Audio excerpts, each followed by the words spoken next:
કરજણના એમએલએના પુત્ર અને સાગરીતો પર ગુનો નોંધાયો. સત્તાનો નશો અને આદિવાસી શ્રમિકો પર અત્યાચાર. વડોદરાના કરજણમાંથી એક હચમચાવી દેનારી ઘટના સામે આવી છે, જ્યાં ડીઝલ ચોરીની આશંકાએ 2 આદિવાસી ડ્રાઈવરોને ઢોર માર મારવામાં આવ્યો હતો. નારેશ્વર વિસ્તારમાં રેતીની લીઝ ચલાવતા કરજણના ધારાસભ્યના પુત્ર ઋષિ પટેલે ડ્રાઈવર નટવર વસાવા અને ગિરીશ વસાવાને બકાપુરા ઓફિસે બોલાવ્યા.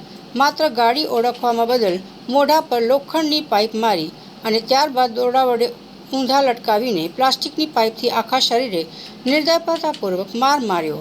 ભોગ બનનાર ડ્રાઈવરના જણાવ્યા મુજબ માર મારતી વખતે જાતિસૂચક અપમાનજનક શબ્દો પણ બોલવામાં આવ્યા હતા. આ ઘટનાને પગલે સમગ્ર આદિવાસી સમાજ લાલઘૂમ થયો હતો અને ભારે હોબાળો મચાવ્યો હતો. આખરે ચોમેરથી દબાણ વધતા વલણ પોલીસે ધારાસભ્યના પુત્ર ઋષિ પટેલ, જયદત્ત બાપુ, સાહિલ પટેલ, જાવેદ પઠાણ અને વિજય સામે ગંભીર કલમો હેઠળ ગુનો નોંધી વધુ તપાસ હાથ ધરી છે.